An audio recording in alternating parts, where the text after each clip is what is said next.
Mudança de fase.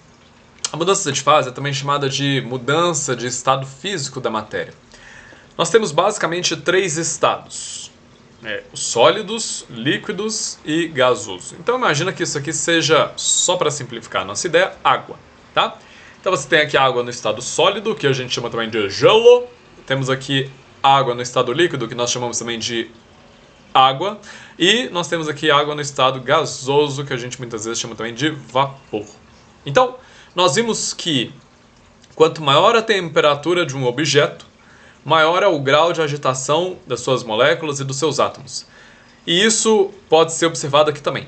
Se você tem água no estado líquido, você tem as moléculas com um certo grau de agitação e de liberdade de movimento. Quando você esquenta essa água, você faz com que essas moléculas adquiram cada vez mais agitação, cada vez mais movimento, e pode acontecer das interações entre elas serem rompidas, de forma que essa água no estado líquido passa para o estado gasoso, ou de vapor, em que as moléculas têm um grau de liberdade muito maior, ou seja, elas têm muito mais agitação e muito mais facilidade em se mover. Então, para você transformar água líquida em gás, uma das coisas que você pode fazer é aquecer ela, aumentando a temperatura e fazendo com que a agitação e o movimento dessas moléculas seja intensificado. Por outro lado, se você quiser transformar vapor da água em líquido, uma coisa que você pode fazer é resfriar ela, porque com isso você retira graus de movimento, agitação das moléculas, fazendo com que elas voltem para o estado líquido. Aqui, além da agitação, a gente tem também as interações entre as próprias moléculas, que podem ser rompidas quando elas passam do líquido para gasoso, ou podem ser formadas quando ela passa do gasoso para o líquido. E, da mesma forma, se você for reduzindo ainda mais a temperatura, essas moléculas vão se agitando cada vez menos, vão perdendo movimento e agitação, até formarem uma estrutura que é chamada de estrutura cristalina ou sólido, dependendo da situação.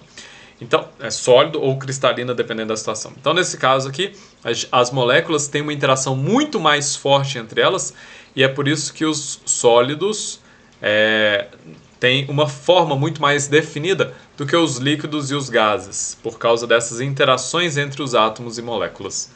Agora, se você pegar um sólido e começar a esquentar ele, você vai fornecendo cada vez mais energia e agitação para essas moléculas, até que essas ligações são rompidas e aí o material passa para o estado líquido. Então, nós temos essas transformações que ocorrem devido a essa agitação e graus de movimento que as moléculas ou átomos têm, e a gente dá um nome para cada uma dessas mudanças de fase. As fases são sólido, líquido e gasoso, que são também chamados estados físicos da matéria. E essas mudanças de fase são chamadas de fusão, quando ele passa do sólido para o líquido, vaporização ou ebulição, quando ele passa do líquido para o gás, condensação ou liquefação também, quando ele passa do gás para o líquido, e solidificação, quando ele passa do líquido para o sólido. Alguns nomes são bem óbvios, né? Solidificação é um deles. Poderia ser tudo muito mais fácil nessa vida, né? Se fosse chamado aqui solidificação, liquidificação ou liquidação. Liquidação não, né? Gaseificação e liquidificação de novo? Bom, então não dá certo, né? Por isso que esses nomes têm esses nomes. Os caras que inventaram esses nomes tiveram seus motivos. Agora, existe a possibilidade também de passar do estado sólido para o gasoso diretamente sem passar pelo líquido. É o que acontece, por exemplo, com o gelo seco. Se você pegar o gelo seco, ele é sólido, mas ele passa imediatamente para o gasoso, estado gasoso, sem pular aqui no meio do líquido, né? Ele passa direto aqui. Esse processo em que você vai direto do sólido para o gasoso é chamado de sublimação, e o caminho inverso de gás para sólido é chamado de ressublimação ou deposição. Tá? Agora, nós falamos sobre a influência da temperatura na mudança de fase, mas existe ainda um outro fator que pode influenciar, que é a pressão.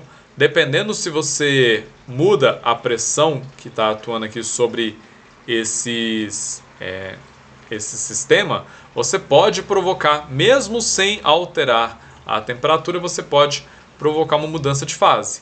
Então, por exemplo, se você vier aqui no líquido e olhar para as moléculas de água, o que acontece é que as moléculas estão interagindo entre elas. E elas estão sujeitas a uma pressão atmosférica. Então eu tenho aqui a pressão externa, que, de certa forma, essa pressão atmosférica mantém essas moléculas de água unidas.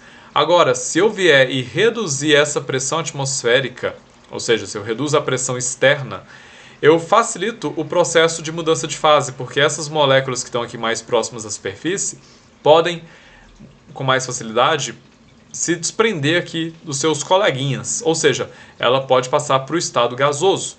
Isso significa que se você reduzir bastante a pressão aqui, pode acontecer dessa água ferver mesmo a temperatura ambiente, porque reduzindo a pressão atmosférica, você facilita o processo de mudança de fase do líquido para o gasoso. Essas moléculas conseguem mais facilmente escapar aqui do sistema, virando moléculas de gás. Ok? Então, além da temperatura, a gente tem também a influência da pressão na mudança de estado físico da matéria.